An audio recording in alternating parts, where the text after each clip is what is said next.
Sir విగ్రహాల వివాదం NTR YSR Nandyal fight. ఎన్టీఆర్ది మనం మాట్లాడాము, ఇప్పుడు కూడా మనం ఇందాక కూడా చెప్పుకుంటున్నాం కదా. కానీ నంద్యాలలో వైఎస్ రాజశేఖర రెడ్డి విగ్రహాన్ని నిన్న ఎవరో దాని తల తీసుకుపోయారు, జంబులయ్యారు అనుకుంటా అతని పేరు. ఒక అతను కాస్త సరైన ఇదిలో లేరు ఆయన. నేను మొదట ఆ వార్త చూశాను, సొంత పార్టీ వాడే ఆయన విగ్రహం తీసిపోయాడు, చూడండి ఆ పార్టీలో కోపతాపాలు ఎలా ఉన్నాయి, ఈ పద్ధతిలో ఎవరో 2-3 పెట్టారు. సరే ఎన్ని వందలు వస్తుంటాయి కదా. అలా చూసే లోపల మధ్యాహ్నానికి, సాయంత్రానికి, రాత్రికి ఆ వివాదం స్వరూపం మారిపోయింది. పొద్దునకు వచ్చేసరికి పూర్తిగా మారిపోయింది.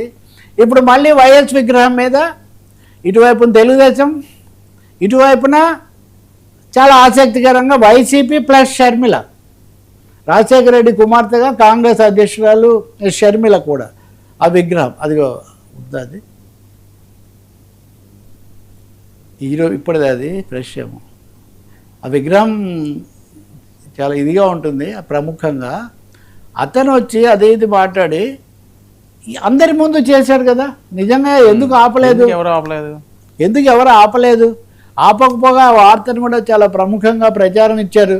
ఆ తర్వాత అది వివాదమై రాజశేఖర రెడ్డి విగ్రహాన్ని చేస్తారా అన్న తర్వాత మా రాజశేఖర రెడ్డి విగ్రహాన్ని కావాలని పడగొట్టారు, లేకపోతే ఇట్లా ధ్వంసం చేశారని విమర్శలు వచ్చాక మాకేం సంబంధం లేదు, ఆయన ఇదివరకు వైఎస్ఆర్ పార్టీతోనే ఉన్నాడు, ఆ జంబులైన మీ వాడే చేశాడు, మీ వాడే చేస్తే మీరే అంటారని. తర్వాత ఆయన భార్యను కూడా తీసుకొని వచ్చి ఆమెతో కూడా ఏదో చెప్పిస్తున్నారు. ఆమె హోంగార్డ్ ఏదో ఎవరో ఉద్యోగం ఇప్పించారంట ఆమె చెప్తున్నారు. ఇంత లోపల వైసీపీ మాజీ ఎమ్మెల్యే ఆయన కాటసాని రాంభూపాల్ ఆయన వచ్చి మీరు దాన్ని చక్కదిద్ది సరైన చర్యలు తీసుకోకపోతే మళ్ళీ పాత రాంభూపాలను చూస్తారు, అది ఇదని ఆయన హెచ్చరికలు చేస్తున్నారు.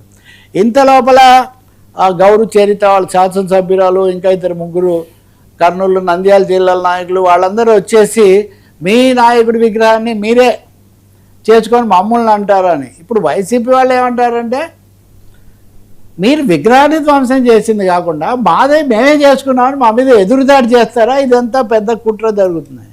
ఈ లోపల షర్మిల దీని మీద పూర్తి విచారణ జరిపి బాధ్యులను శిక్షించకపోతే నేను ఆమరణ నిరాహార దీక్ష చేస్తాను, ఎందుకంటే ఆమె తండ్రి కోణం ఇవన్నీ ఉన్నాయి కదా అని ఆమె చెప్తున్నారు. సో ఇది ఒక చాలా అనూహ్యమైన స్థాయిలో ఒక్కసారిగా ఇది ఒక ఉద్రిక్తత, ఒక తీవ్రమైన పరిస్థితి ఏర్పడింది. అతన్ని అయితే పోలీసులు అదుపులోకి తీసుకున్నారు.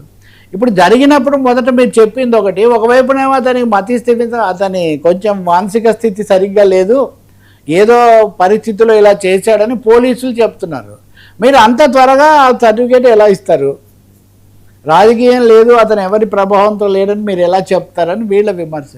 ఇక దీని మీద ఒక సంపూర్ణంగా ఏ న్యాయ విచారణ జరిపితే తప్ప దీని పూర్తి నిజాలు బయటకు వచ్చేది లేదు. ఇక ఈ సంస్కృతి మటుకు మంచిది కాదు. మళ్ళీ విగ్రహ విధ్వంసము, ఒకరినొకరు ఏదో చేసుకోవటము, దాని మీద రకరకాలైనటువంటి కథలు. మెయిన్ సెంటర్ అది. అసలు అలా చూస్తే ఎలా ఊరుకున్నారు? కనీసం ఎవరన్నా ఆపలేదు. అదే ఆశ్చర్యం వేస్తుంది. అదే చేయలేదు. పైగా ఇప్పటికీ నేను ఇందాక చెప్పినట్టుగా ఒక 6 డజన్ రకాల కథలు దీని మీద చెప్తున్నారు. కాబట్టి ఖచ్చితంగా ఇది ఒక తీవ్రమైనటువంటి అంశమే. ఈ ధోరణులను ప్రోత్సహిస్తే మటుకు వ్యక్తులకు అనేక మందికి అనేక అంశాలు ఉంటాయి. ఇప్పుడు ఆ గతంలో కూడా ఎన్టీఆర్ విగ్రహాన్ని ఏదో చేశారు, అక్కడ అది చేశారు, ఇక్కడ చేశారంటే ఆయన మేవాడని వీళ్ళ, ఇది కాదండి అసలు ఈ సంస్కృతి, ఇది పోవాలి. ఇప్పుడు ఎన్టీఆర్ విగ్రహం మీద కూడా అది ఈ తరహా కాదు. కానీ ఎన్టీఆర్ విగ్రహం రేవంత్ రెడ్డి పెట్టడం మీద వైసీపీ వాళ్ళు విమర్శ, రేవంత్ రెడ్డి వ్యూహంతో పెడుతున్నాడని. సో నేను ఎక్కడో చూసా, మీరు అసలు ఎన్టీఆర్ పేరుతో జిల్లానే పెట్టారు కదా, మీరు ఎన్టీఆర్ పేరుతో జిల్లా పెడితే లేదు, కానీ రేవంత్ రెడ్డి ఒక విగ్రహం పెడితే దాన్ని మీరెందుకు తప్పు పడుతున్నారు అని ఒకటి. అంటే ఈ విగ్రహాల చుట్టూ వివాదాలు, రాజకీయాలను ఒక్కొక్క దాన్ని కూడా ఎక్కడెక్కడికో తీసుకోవటం, అలాగే పోలీసులు కూడా తగిన ఏమనాల సంయమనము, జాగ్రత్త లేకుండా అటు ఇటు ప్రకటనలు చేయడం వల్ల ఈ సమస్యలు పెరుగుతున్నాయి. ఉద్రిక్తత పెరగకుండా చూసుకోవాలి మనం. సార్ రాహుల్ పనికిరారా?